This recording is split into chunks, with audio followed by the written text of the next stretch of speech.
तो कहानी की शुरुआत 1998 से होती है, जहां हम सिमेदी नाम के एक आदमी को देखते हैं जो अपनी बेटी रहायु के साथ रहता है और वो अपनी बेटी को सुबह की नमाज के लिए जगाता है। जब रहायु नमाज पढ़ रही होती है तो उसे कुछ आदमियों की आवाज सुनाई देती है और जब वो बाहर जाती है तो दो आदमी उसके पिता को बुरी तरह मार रहे थे। रहायु अपने पिता को बचाने की कोशिश करती है और इसी बीच वो एक आदमी का कान काट देती है, लेकिन दूसरा आदमी सिमेदी का गला काट कर उसका सर उनके घर के गेट पर लगा देता है। उस समय में काला जादू टोना टोटका करने के संदेह में लोगों को मार दिया गया था और इस घटना को 2 साल बीत जाते हैं। रहायु अब अपनी सौतेली माँ अपने भाई के साथ जीवन सामान्य रूप से जारी रखती है। रहायु अब एक कपड़े की दुकान पर काम करती है, जहाँ की ओनर कुछ दिनों के लिए बाहर जाती है और दुकान की जिम्मेदारी रहायु पर छोड़ जाती है। यहाँ हम एक और लड़के को देखते हैं जिसका नाम रतमान था और वो रहायु को दुकान पर डिलीवरी देने आता है और वो रहायु को पसंद भी करता है। लेकिन तभी एक लड़की जो कि है रीरी, जिसकी दुकान रहायु के बॉस की दुकान के जस्ट बगल में है, वो रतमान से कहती है कि वो रहायु से दूर रहे वरना वो उस पर काला जादू कर देगी।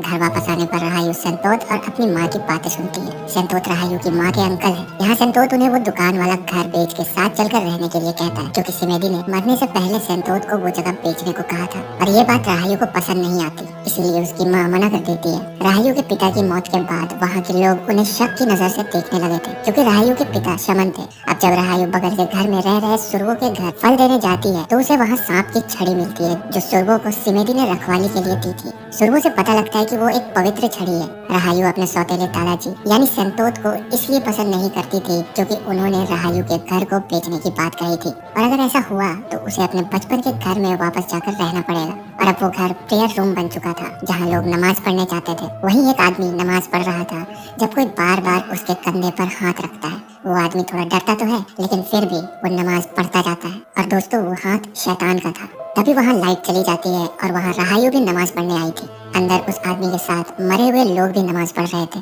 लेकिन दरअसल वो शैतान थे और आदमी के मुड़कर देखने पर वहाँ कोई नहीं था। डर के मारे वो आदमी वहाँ से भाग जाता है। अब जब रहायु अंदर जाकर लाइट चालू करती है तो हम उसके पास एक शैतान को खड़ा देखते हैं जो लाइट होते ही गायब हो जाता है। जिसके बाद रहायु वहाँ नमाज पढ़ना शुरू करती है और उसके साथ ही एक शैतानी औरत की आवाज सुनाई पड़ती है जो उसी के साथ साथ नमाज पढ़ती जा रही थी। रहायु को डर तो लगता है लेकिन फिर भी वो नमाज पढ़ती रहती है। और अब जब लाइट जाती है तो रहायु के चारों तरफ शैतान खड़े थे जो साथ में नमाज पढ़ रहे थे और एक ही पल बाद वो सब रहायु को घेर के बैठ जाते हैं। ये देख के रहायु चिल्लाती है और वो वक्त में पीछे जाती है जहाँ हम उसके पिता सिमेदी को देखते हैं जो लोगों को ठीक किया करता था। लेकिन यहाँ हमें सिमेदी एक शैतानी रूप में दिखता है जिसके अंदर से एक सांप निकलता है और वो वहाँ ठीक हुए आदमी के अंदर के सांप को मार देता है। जिसके बाद वो रहायु के पास जाता है। रहायु उसे पकड़ने ही वाली होती है लेकिन सिमेदी उसे रोकता है और वो सांप उस सांप की छड़ी में बदल जाता है। जिसके बाद रहायु असल दुनिया में आकर वहाँ से भाग जाती है। अगले दिन हम देखते हैं कि लोग रीरी की दुकान से कपड़े न लेकर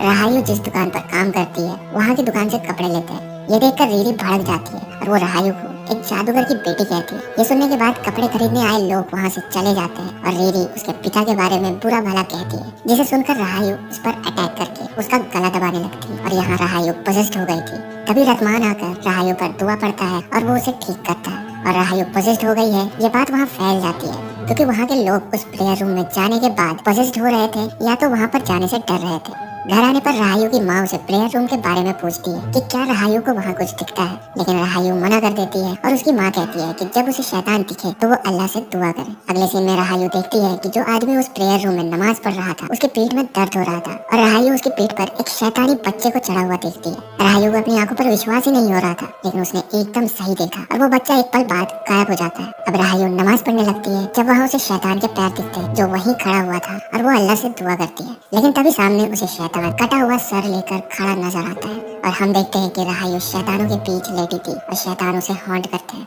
लेकिन रहायु जान बचाकर वहाँ से भागती है। इधर रीरी की माँ वहाँ के लोगों को लाकर रहायु की माँ के पास जवाब मांगती है कि रहायु ने रीरी पर हमला क्यों किया। साथ ही वो रहायु की माँ पर रीरी पर जादू टोना करने का इल्जाम लगाती है। तभी वहाँ रहायु आ जाती है और वो रीरी से माफी मांगती है, लेकिन रीरी की माँ कहती है कि रहायु शैतान की बच्ची है इसलिए उसके पिता का सर काट दिया गया क्योंकि वो काला जादू करता था।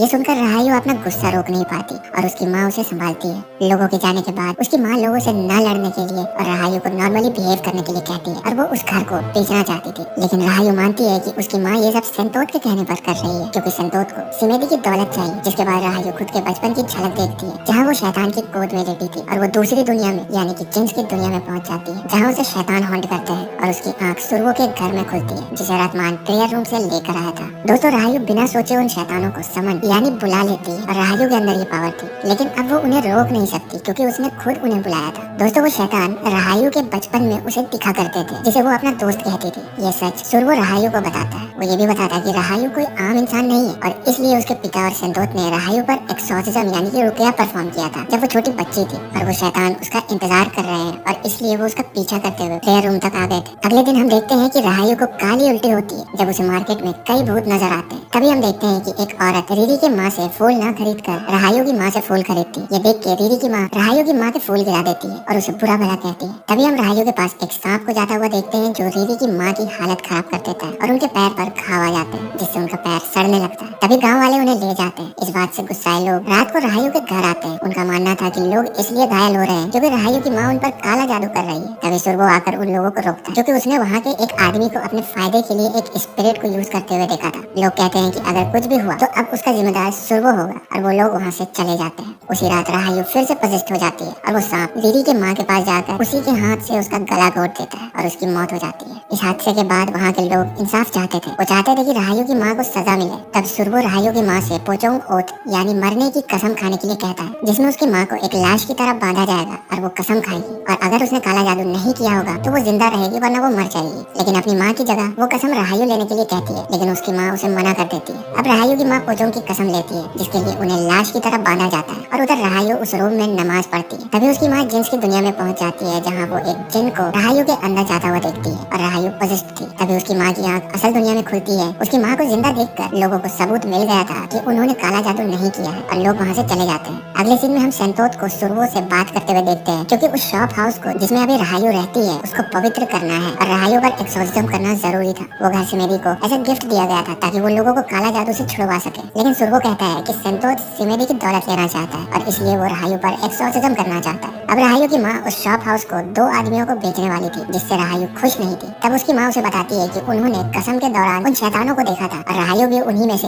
एक थी। यहाँ वो ये भी बताती है कि उन्हें सिमेदी के काम के बारे में उससे शादी करने से पहले से पता था और अब यहाँ से उन्हें जाना होगा, वरना जो शैतान उन्हें कंट्रोल करता है। ये कहते ही राहायु शैतान में बदल जाती है और उसके जरिए शैतान उसकी माँ से कहता है कि सेंतोत डेविल है और राहायु के पिता की मौत का हत्यारा सेंतोत है। राहायु की आवाज से उसकी माँ को तकलीफ हो रही थी। यहाँ राहायु बताती है कि जिस रात उसके पिता को मारा गया था और जब लोग उन्हें घर से निकाल रहे थे, तब राहायु ने सेंतोत को एक आदमी के साथ देखा था जिसके गाल पर घाव था और राहायु ने अपने पिता पर हमला करने वाले में से एक आदमी को काट लिया था। ये कहने के बाद वो बेहोश हो जाती है, जिसके बाद हमें पता लगता है कि राहायु को अब जॉब से निकाल दिया गया था, जिसका उस पर बुरा असर होता है और पजेस्ट होकर उसके मुंह से हम 2 सांपों को निकलता हुआ देखते हैं, जिसमें से एक उसके बॉस को मार देता है और दूसरा उसकी माँ के पास जाता है। जब उन्हें वो सांप राहायु के भाई पर दिखता है, जिसे वो पटक पटक के मारने की कोशिश करती है, तभी राहायु आकर उन्हें रोकती है, लेकिन तब तक देर हो चुकी थी। उस शैतान ने सांप का भ्रम दिखाकर उसकी माँ से उसके बेटे को ही मरवा दिया था और अब वो उसकी माँ को सिमेदी की झलक दिखाकर उसे फांसी लगवा देता है, जिससे वो मर जाती है। अब राहायु की आंख सेंतोत के घर में उसकी वाइफ के पास खुलती है, जो उसे बताती है कि सेंतोत एक अमीर आदमी है और उसे राहायु के पिता के पैसों की जरूरत नहीं है। सेंतोत ने सिमेदी को अपने बेटे की तरह ही देखा और वो राहायु को चोट नहीं पहुंचाएगा। यहाँ हमें ये भी पता चलता है कि सेंतोत की पत्नी राहायु की तरह थी, जिसे अपनी पावर्स को कंट्रोल करना नहीं आता था और उसकी वजह से कई लोगों की मौत हो गई थी। लेकिन तब सेंतोत ने उसकी मदद करी थी, जिसके बाद सेंतोत की पत्नी उसे बताती है कि राहायु किसी न किसी तरह उस प्रेयर रूम से जुड़ी है जहाँ सिमेदी प्रैक्टिस किया करता था। कोई उसे वहाँ बुलाता है और उसी वजह से वो जिन की दुनिया से जुड़ी हुई है, लेकिन राहायु पर एक्सोर्सिज्म करने के लिए उसकी परमिशन की जरूरत होगी। और अगले सीन में हम देखते हैं कि सेंतोत की पत्नी उसे उस प्रेयर वाले रूम में जाकर उस चीज को ढूंढने के लिए कहती है, जिससे राहायु उस जिन से जुड़ी हुई है और ढूंढने पर सेंतोत को वो चीज मिल जाती है। अब राहायु का एक्सोर्सिज्म शुरू होता है, लेकिन राहायु अपने अंदर के शैतान को निकालने की इजाजत नहीं देती, क्योंकि उसने वहाँ उस आदमी को बैठा हुआ देखा था जिसके चेहरे पर घाव था और राहायु के अंदर बदला लेने की चाह थी। जिसके बाद हम देखते हैं कि राहायु के सामने वही सांप की छड़ी रखी जाती है जिसे सेंतोत ने शुरू से ले लिया था